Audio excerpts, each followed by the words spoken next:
Monday, October 8th, 2018. We're going to take a quick look at Tropical System Michael. Now, if the projections are right on this storm, this will be the fourth storm in the past year to go right over this PAVE PAWS unit in the panhandle of Florida at Eglin Air Force Base. Now, how I found out about this, which is part of the space fence, how I found out about this was, this is from January 25th, 2017. And I noticed all this interference down here. Now, this is called digital pings and digital scoreboards. But anyways, this is like heterodyning mixture of frequencies causing interference on the NEXRAD imagery.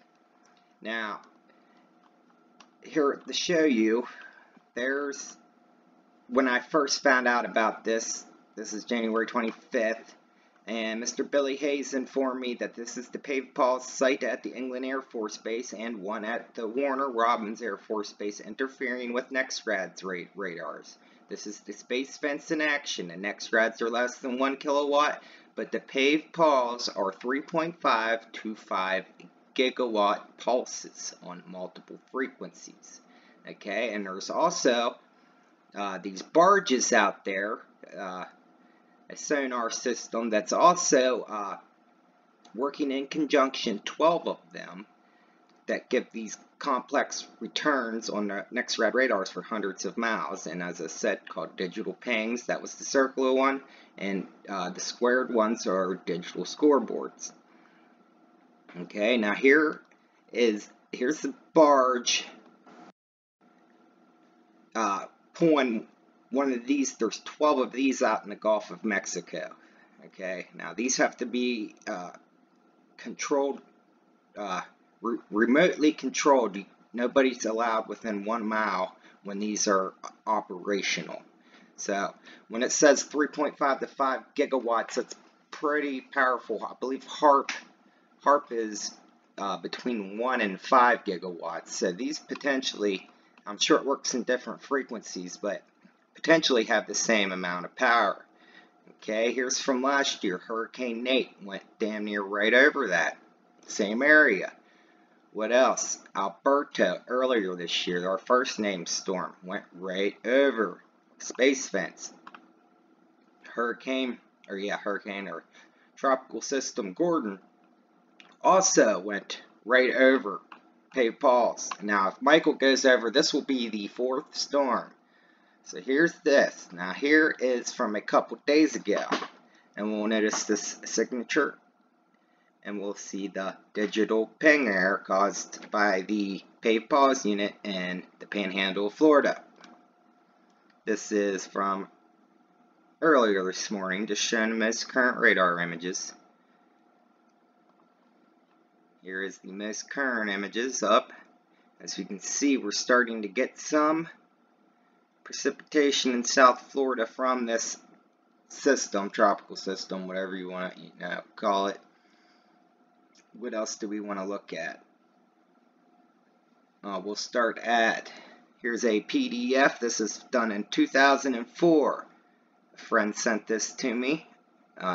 Controlling Hurricanes by Ross Hoffman. Now, if you remember this company I talked about a few weeks ago, climate control, global climate control, we're using what this guy was talking about. Okay, and here you got some infographics about your hurricanes. I'll leave a link to this so you can read it yourself. And like I've said before, it's all about heating and where you place the heat. Okay, here's the infographic, and here you got your cloud seeding aircraft, your orbital power station, where they can heat these storms to steer them, to make them grow faster. Now they can steer them and kill them or weaken them, let's say. Alright, now this is using microwave energy right here. Okay, now I had something else highlighted in here. It didn't stay highlighted. Let me see if I can find it real quick. Oh yeah, right here. If our understanding of cloud physics, computer simulation of clouds and data simulation techniques advance as quickly as we hope, these modest trials could be instituted in perhaps 10 to 20 years. With success there, larger scale weather control using space-based heating may become a reasonable goal that nations around the globe could agree to pursue. Okay, now this is from 2004. They're talking 10 to 20 years. That's 2014 to 2024. And you know, there's that document by the Air Force called Owning the Weather as a force multiplier by 2025. Well, if you ask me, they've known how to do this since probably World War II, a little after. I mean, they've been screwing with the weather for 200 years, but you know, before we've even had the instrumentation to see what we were doing. But you know, here is another House bill, because there's many ways they can do it. Like I said, there's these barges, there's these around the country, part of the space fence.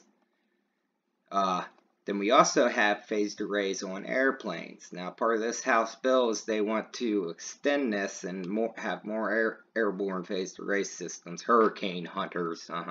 Yeah. And hear about study on gaps on the next red coverage. Now we'll take a look at just a close look at Michael. See all the aerosols, chem bombs, all out in front, new park formation, all being laid behind. This will all get sucked up in if it's anything like the last, and then it will start turning into these rain bands. Now we don't have a defined eye wall yet, but here is the long wave infrared. We can see how hot and how high these clouds are getting. We can see, what else do we want to look at? We can see the localized heating, it coming from one spot being aimed. What else we got going here? Yeah, we can see all the chem bombs over here, chemtrails, whatever you want to call them, aerosols. Now, like I said, that'll all get sucked up in there and turn into like these bands here. They'll heat it. I mean, just look at that filth.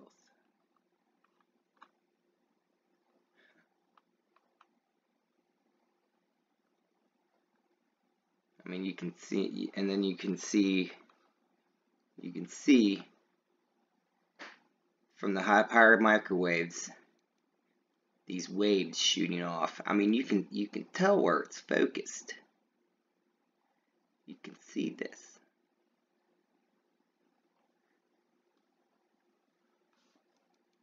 Now here's the most current image.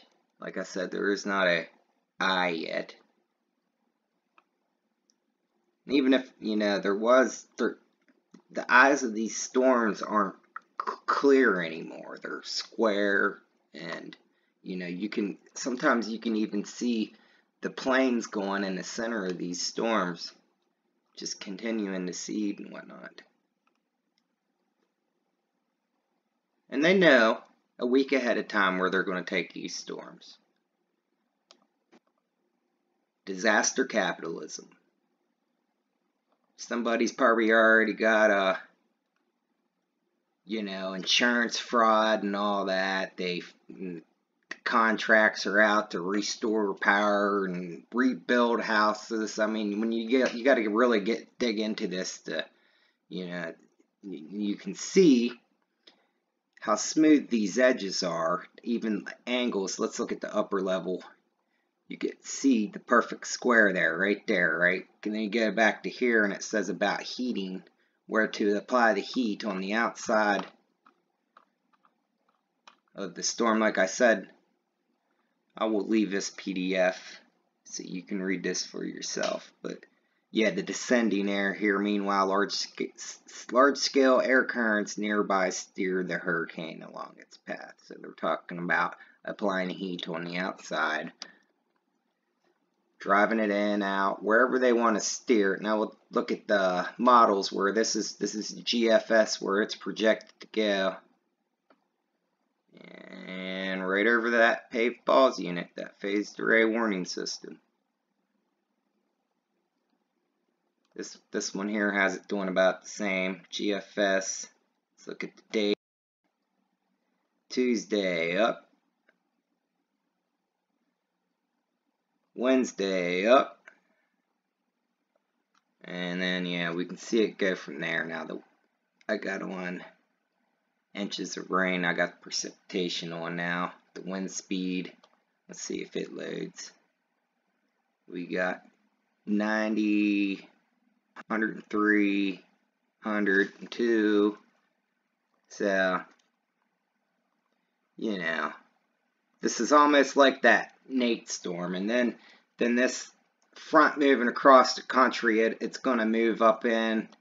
This one's a little easier to use. It's going to move up in, and then, bam, it's going to hammer North Carolina again, South Carolina again, and us up in Western Maryland may even get some rain.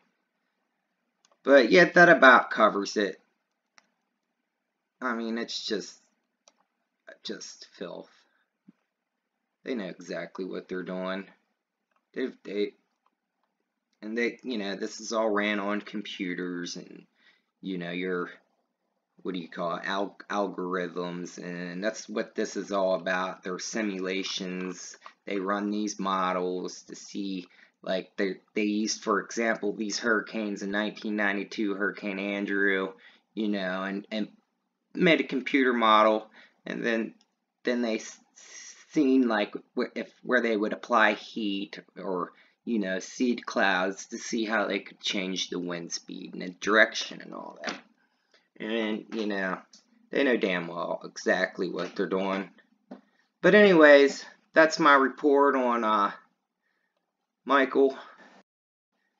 We'll check back in at a later date.